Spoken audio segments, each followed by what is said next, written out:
So let me ask you something very honestly, how many of you wake up feeling कि यार आप सो तो गए थे लेकिन आपकी बॉडी रेस्टेड फील नहीं कर रही है, आपका ब्रेन थोड़ा सा फॉगी फील करता है, बॉडी हैवी फील करती है एंड आप स्टिल थोड़े से टायर्ड फील करते हो एंड आपको लगता है यार बस 5 मिनट और सो जाऊं, नींद अभी भी पूरी नहीं हुई है। And the most confusing part is आप बोलोगे I did sleep for 7-8 hours, so technically आपने सब कुछ बिल्कुल ठीक किया है, बट फिर भी your energy is low, your focus is missing and you are already waiting for the day to end by afternoon. This is because sleep का मतलब सिर्फ ये नहीं है कि आपने कितनी लंबी नींद ली, बट इन फैक्ट ये है कि आपकी बॉडी कितने अच्छे से रेस्ट ले पाई, रीसेट हो पाई एंड आपका ब्रेन कितना शांत हो पाया during that duration.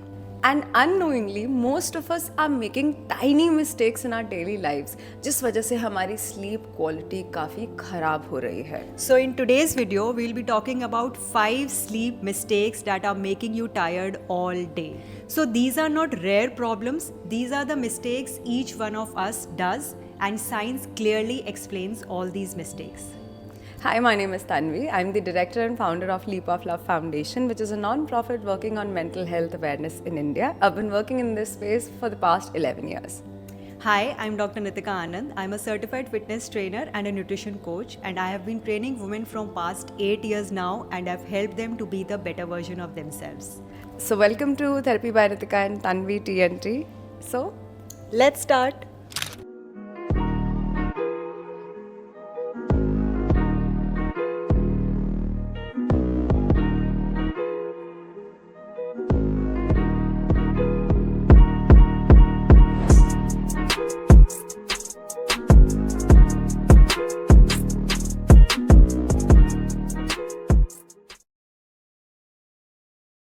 Mistake number 1, screens before bed. So let's start with the most common one. You are in bed, your lights are off and your phone is in your hand. आपको लगता है बस थोड़ा सा और देख लूँ, ओ इसकी रील तो मिस नहीं करनी, इसकी 2-3 रील्स और देख लूँ, and that way almost 30 minutes are gone. So यहाँ पे प्रॉब्लम डिसिप्लिन या विल पावर की नहीं होती, the problem is of biology. So research shows that आपकी जो स्क्रीन होती है वो एक ब्लू लाइट एमिट करती है which suppresses melatonin, and melatonin is the hormone which is responsible for your sleep. और जब मेलेटोनिन का रिलीज थोड़ा सा डिले हो जाता है, आपका ब्रेन ऑलरेडी बहुत अलर्ट होता है even when you are lying down on your bed. According to Sleep Foundation, this light exposure shifts your circadian rhythm, which means कि आपकी बॉडी क्लॉक जो होती है, आपकी जो बायोलॉजिकल क्लॉक होती है, वो पहले ही बहुत ज़्यादा कंफ्यूज हो जाती है कि मुझे कब रेस्ट करना है and when I have to be alert. And that's why many people say कि नींद तो आई है बट वो अच्छी क्वालिटी नींद नहीं आई है.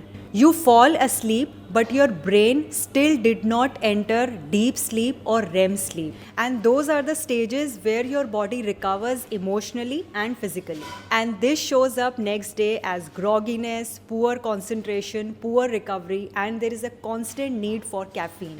आप पूरा दिन बहुत irritated feel करते हो, you are not fully refreshed because your nervous system is not fully powered down.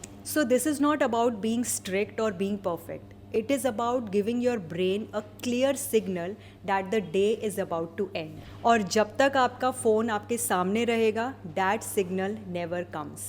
अब आते हैं मिस्टेक नंबर 2 पर, irregular bed time and the weekend trap. चलो एक इंटरेस्टिंग प्रॉब्लम की बात करते हैं जो ज़्यादातर लोग समझते नहीं या बात नहीं करना चाहते. मंडे टू फ्राइडे क्योंकि हमारी जॉब्स होती हैं, प्रायोरिटीज़ फिक्स्ड होती हैं, इसलिए हमारा स्लीप टाइम भी फिक्स्ड होता है. लेकिन जैसे ही वीकेंड आता है, Friday night, Saturday night, Sunday night, things start to shift. अब क्योंकि वीकेंड ही एक टाइम मिलता है जब आप एन्जॉय कर पाओ, अपनी लाइफ को फुल्ली जी पाओ. So this results in late nights, late mornings. आप रात को बहुत देर तक सोते हो और सुबह थोड़ा आराम से जागना चाहते हो because you feel that that is the only way your body can recover. And as a result जैसे ही मंडे मॉर्निंग फिर से आ जाती है, you get Monday blues and that hits you like a truck.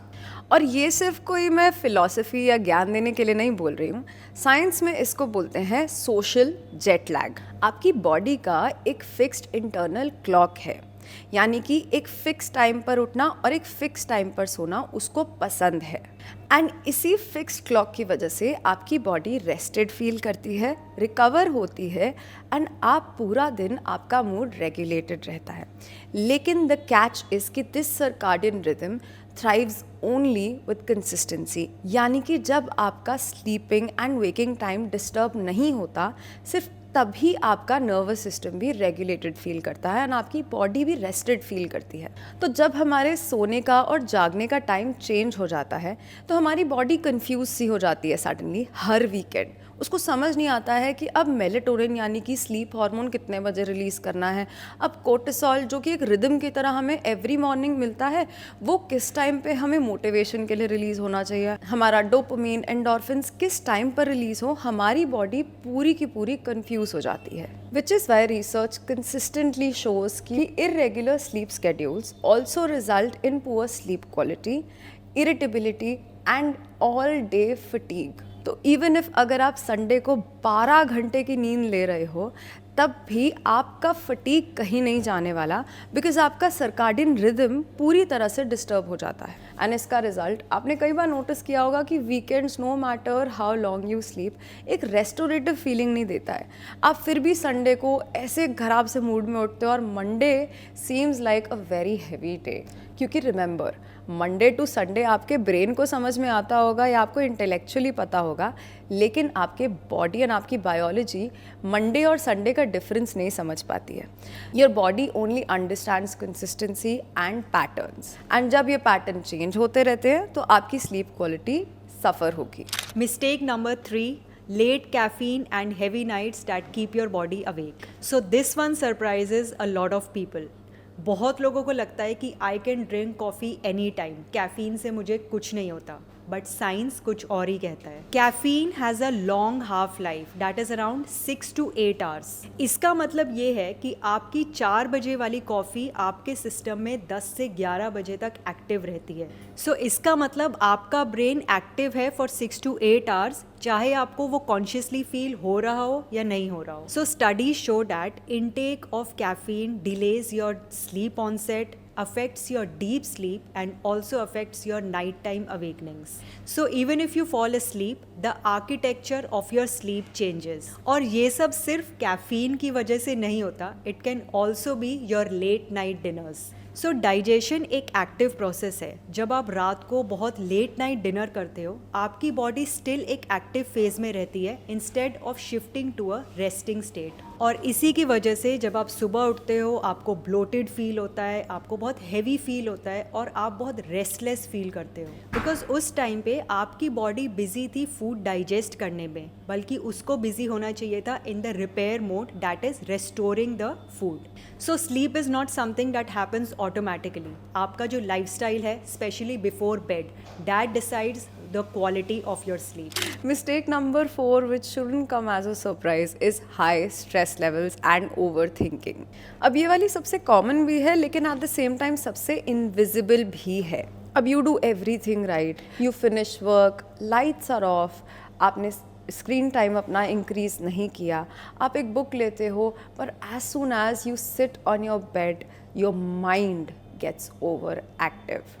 आप अपने दिमाग में पूरे दिन में हुई कॉन्वर्जेशंस या किसी ने अगर कुछ बोल दिया उसको रीप्ले करने लग जाते हो, उस इंसिडेंट को बार बार सोचते हो और आप सोचते रहते हो यार उसने ऐसा बोला था, मुझे ये जवाब देना चाहिए था, शायद मुझे ये करना चाहिए था, शायद मुझे वो नहीं करना चाहिए था, शायद मुझे वो नहीं सुनना चाहिए था। And your brain is absolutely awake. Then आपका ध्यान स्लोली कल क्या करना है उस पर चला जाता है कि मैं टाइम पे उठ पाऊँगी, टाइम पे सो पाऊँगी, या टाइम पे उठ पाऊँगा, टाइम पे खा पाऊँगा, ये हो पाएगा या नहीं हो पाएगा। And your nervous system goes on full alert mode. अब इसका एक बहुत सिंपल एक्सप्लेनेशन है जो हमने अपने पिछले वीडियो में भी एक्सप्लेन किया था अबाउट प्राणायाम, कि जैसे ही आपका ब्रेन एक्टिव होता है एंड आपका नर्वस सिस्टम अलर्ट मोड में होता है, आपका बेसिकली बॉडी का सिंपैथेटिक सिस्टम एक्टिवेट हो जाता है, यानी कि आपका fight and flight response active रहता है। अब आपकी बॉडी के पर्सपेक्टिव से आपकी ओवर थिंकिंग या पास्ट या फ्यूचर सिनारियो को रीप्ले करते रहना is a sign of danger. And जब आपके दिमाग एंड नर्वस सिस्टम को लगेगा कि वो अंडर डेंजर है या कोई खतरा आसपास है, तो ऑब्वियसली आपको डीप स्लीप में जाने नहीं देगा। अब स्ट्रेस की वजह से आपका कोर्टिसोल यानी कि स्ट्रेस हार्मोन इंक्रीज रहता है, मेलाटोनिन यानी कि स्लीप हार्मोन डिले हो जाता है, एंड आपकी deep sleep and REM stage में जो आपकी स्लीप आती है वो आपकी काफ़ी कम हो जाती है। इसी वजह से लोग कहते हैं कि मुझे नींद तो आती है लेकिन जैसे हम सोने जाते हैं नींद सारी की सारी उड़ जाती है। I can close my eyes but I can't really fall asleep because your body feels कि आसपास कोई खतरा है, तो कहीं अगर हम सो गए तो खतरा हमारे पास ना आ जाए। अब एक और इम्पॉर्टेंट पॉइंट है, हम में से बहुत सारे लोग अपने इमोशंस को डे टाइम में प्रोसेस नहीं करते हैं। हम बस पावर थ्रू करते रहते हैं, हम अपने आप को काम के थ्रू डिस्ट्रैक्ट करने की कोशिश करते हैं, लेकिन जैसे ही रात आती है, आसपास अंधेरा एंड शांति होती है, आपका माइंड एंड आपके इमोशंस अटेंशन डिमांड करने लग जाते हैं। इसी वजह से जो लोग कहते हैं कि उनको स्लीप अच्छी नहीं आती या स्लीप आने में दिक्कत होती है, it is very rarely about their sleep but a lot about their emotional regulation through out the day. अब रिसर्च कहती है कि जिन लोगों में हाई कॉग्निटिव अराउजल होता है, यानी कि जो लोग थोड़े से ज़्यादा ओवर थिंकिंग या स्ट्रेस में होते हैं, यानी कि उनके इमोशंस इतने अच्छे से प्रोसेस नहीं हुए होते थ्रू आउट द डे, उनकी स्लीप कच्ची होती है, उनको डीप स्लीप नहीं आती एंड वो थके हुए भी हो सकते हैं, लेकिन फिर भी उनको सोने में बहुत डिफ़िकल्टी होगी। सो सिर्फ बेड पे टाइम पर जाना is not the solution, but in fact it is important कि आपके नर्वस सिस्टम को आप कॉन्शियसली बताओ कि it is safe to fall into deep sleep, जिस वजह से एक नाइट टाइम रूटीन होना बहुत इम्पॉर्टेंट है, वरना आपकी बॉडी डे टाइम रूटीन में ही स्टक रहेगी। जिसका मतलब कि calming practices right before you go to sleep, having a good nighttime routine is not just a luxury, it is actually a very good practice and a necessity for all of us. इससे आपका nervous system survival mode से rest mode में shift हो जाता है, and once आपका nervous system safe feel करता है, आपकी स्लीप और falling asleep stops feeling like a huge struggle. And the last and mistake number 5 is believing that sleeping longer automatically means better sleep. Now this mistake confuses a lot of people, क्योंकि बहुत लोगों को लगता है कि मैं तो बहुत सोता हूँ, मैं तो 10 घंटे सोता हूँ या 11 घंटे सोता हूँ, या फिर मैं दिन में भी नैप लेता हूँ, बट फिर भी मेरी बॉडी में इतनी थकावट क्यों रहती है। The truth is, sleeping is not one flat state. It has depth and it has structure. And your body needs to move through different stages to feel restored. So there is light sleep, deep sleep and REM sleep. So deep sleep वो होती है जब आपकी body repair करती है आपके muscles को, आपके टिश्यूज़ को और आपके इम्यून फंक्शन को. And REM sleep, that is rapid eye movement, is where emotional processing, memory consolidation and mental clarity happens. So जब आपकी sleep disturb होती है किसी भी वजह से, it could be stress, it could be heavy meals, it could be caffeine or your phone or anxiety, तो आपकी बॉडी ज़्यादातर लाइट स्लीप में रहती है इंस्टेड ऑफ डीप स्लीप और REM sleep. So you might sleep for 8 or 9 hours, but your brain never completes the cycle it truly needs. And this is why you wake up feeling tired, emotionally sensitive and mentally slow. Another thing जो बहुत सारे लोग realize नहीं करते कि if you oversleep, that can also worsen your fatigue. So when your sleep time is longer or it is fragmented, that means आप 6 घंटे सोते हो, फिर बीच में आधे घंटे के लिए उठ जाते हो और फिर से सो जाते हो. So that makes your body feel even more sluggish when you finally wake up. So the goal is not more hours in the bed. The goal should be quality uninterrupted sleep. And that is why when you track your sleep duration, that is also sometimes misleading. Instead, you should focus on how often you wake up, how rested you feel, and whether your sleep is continuous. So when people finally fix the quality of their sleep, then they realize that they don't need more hours. They just need fewer hours to feel energetic. And that's a big mindset shift. Rest is not about escaping life, it's giving your body right conditions to recover. तो remember, sleep कोई luxury नहीं है, ये आपकी बॉडी के लिए necessity है एंड आपके माइंड के लिए भी बहुत ज़रूरी है. और अगर आपको लगता है कि आप इनमें से कोई भी मिस्टेक कर रहे हो, then don't judge yourself. Awareness is the first step. Small changes can completely transform how rested you feel. So if you like this video, don't forget to like, share, subscribe, click on the bell icon and leave us a comment कि आप इसमें से क्या कोई mistakes करते हो and if you have a night time routine or not. So we will see you in the next episode. Bye bye.